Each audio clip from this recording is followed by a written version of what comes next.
So apparently, Trump got, as of now, as of this moment, they're still counting votes, more than 5 million, or I should say 5 million more votes, roughly speaking, 5 million more popular votes than Kamala Harris in this 2024 election.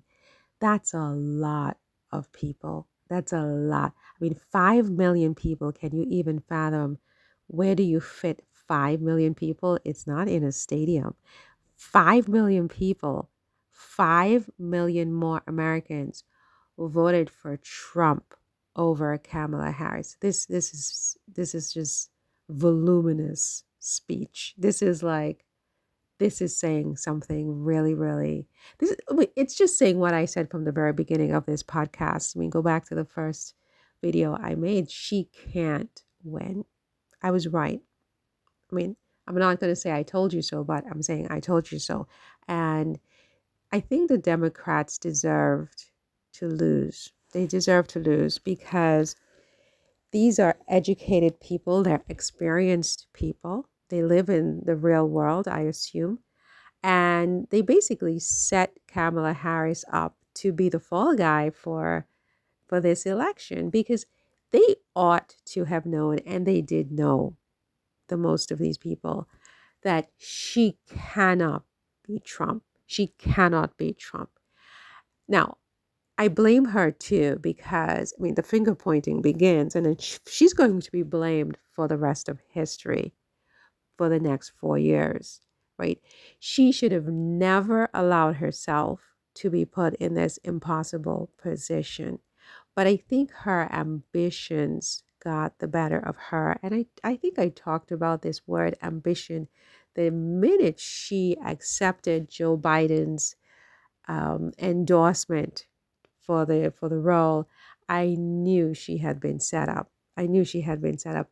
But I said, her ambitions clouded her judgment because what she should have done was respectfully decline, right, to be put in this position. But she was so ambitious. She wanted to be the first female president of the United States. Nothing wrong with that, except that if you lose, the stakes are high for so many people, a lot more than the 5 million who voted for Trump and not for you, 5 million more votes than the 60 something million he got.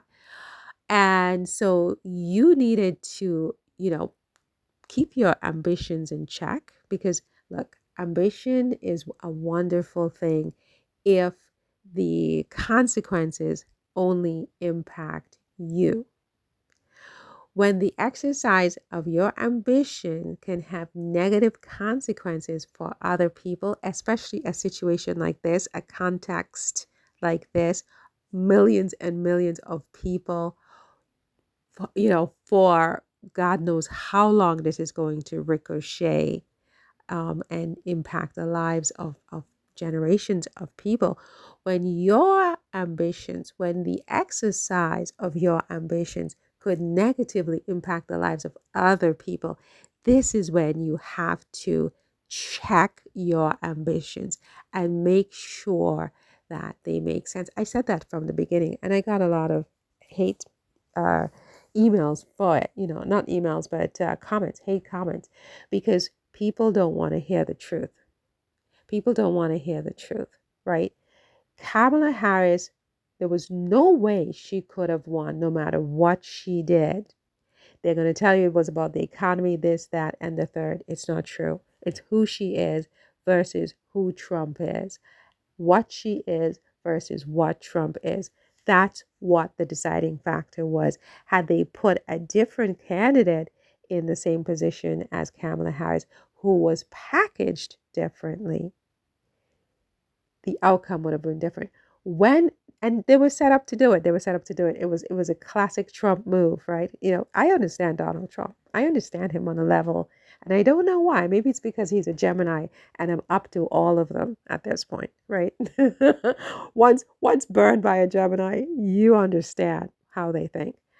And when Joe Biden dropped out of the race and endorsed Kamala, I just sat quietly and I watched Trump. I watched his behavior. You know what the first thing he did? He went to play golf in his golf cart. And he said something to a reporter, oh, she's even worse. But he was so calm and so unrattled.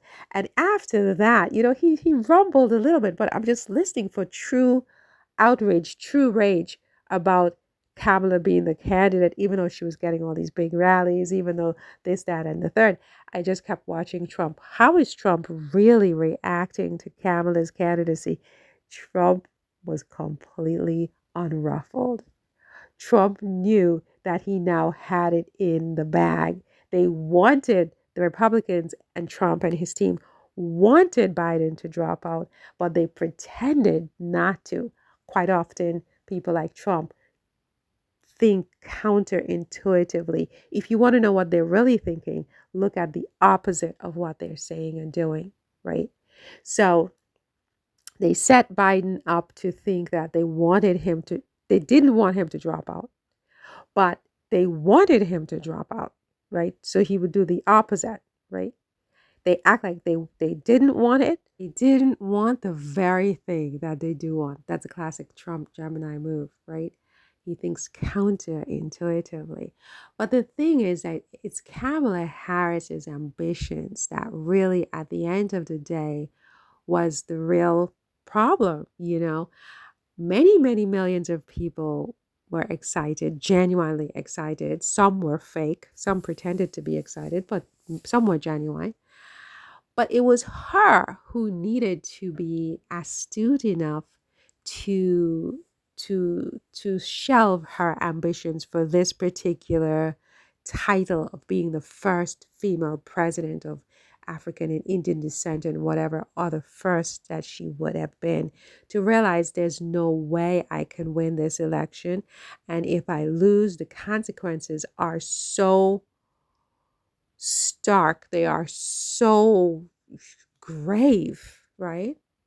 That I'm going to step aside and have somebody else do it for many different reasons, because I don't want to be responsible when we lose, but also because, you know, I don't know. I don't want to be the scapegoat, and I don't want to harm other people if I lose, right? She didn't have the capacity to curb her ambitions. And I spoke about that from the first day because I recognized it for what it is. It was just pure ambition. Nothing wrong with it, except when your pursuit of your ambitions has the capacity to negatively impact the lives of other people, right? So that was a big mistake on the part of Kamala Harris. But the more broader mistake is, the Democratic Party and the Democratic leadership.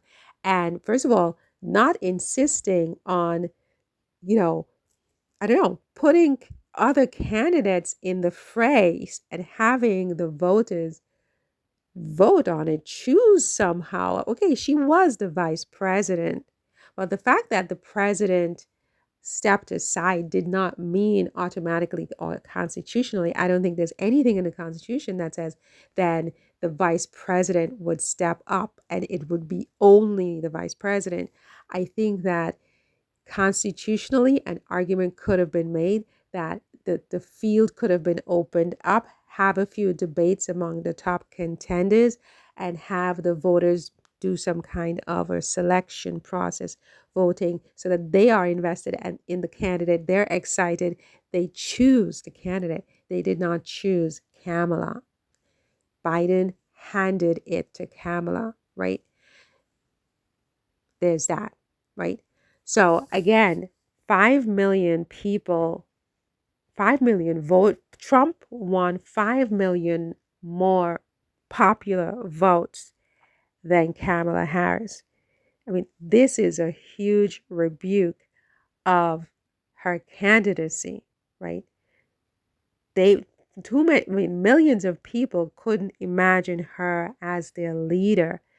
if they had done something, even a poll of the people to see whether they thought Kamala should have been, no, they pushed Kamala forward. She didn't hesitate to say, look, maybe we should open this up, open the field, get some other people in here, let the people select, poll the people. No, they didn't do any of that. And so I blame them too. But what they're going to do, and if you go back to some of the first videos I made in this podcast, I said it, they're going to blame Kamala when they are the ones who set her up to fail. So now you have who were her key demographics? Was it women? No, women went for Trump, I believe. Was it Asian people, Indians? No, I don't believe so. Was it blacks? No. I mean, okay, maybe, you know, 72% of blacks, okay, maybe, but a huge percentage of African American voters who would normally vote Democratic went for Trump. Black men, apparently, in an even higher percentage, went for Trump, right? So who are the people who really, really loved Kamala Harris? Because you know the people who really, really love Trump. We don't have to go, lighting lanterns to find them. We see them, right? But did Kamala have a similar set of diehard fans? I don't think so. Listen, you guys, I don't even know what I'm going to call this video, okay? But the takeaway is that Trump got 5 million more popular votes than Kamala Harris. Wrap your heads around that, you guys, okay? And the other takeaway is that this was all about ambition that was, inappropriately exercised within the context of the situation, right? And now we have to face the consequences. Anyway, see you in the next one. Take care. Bye.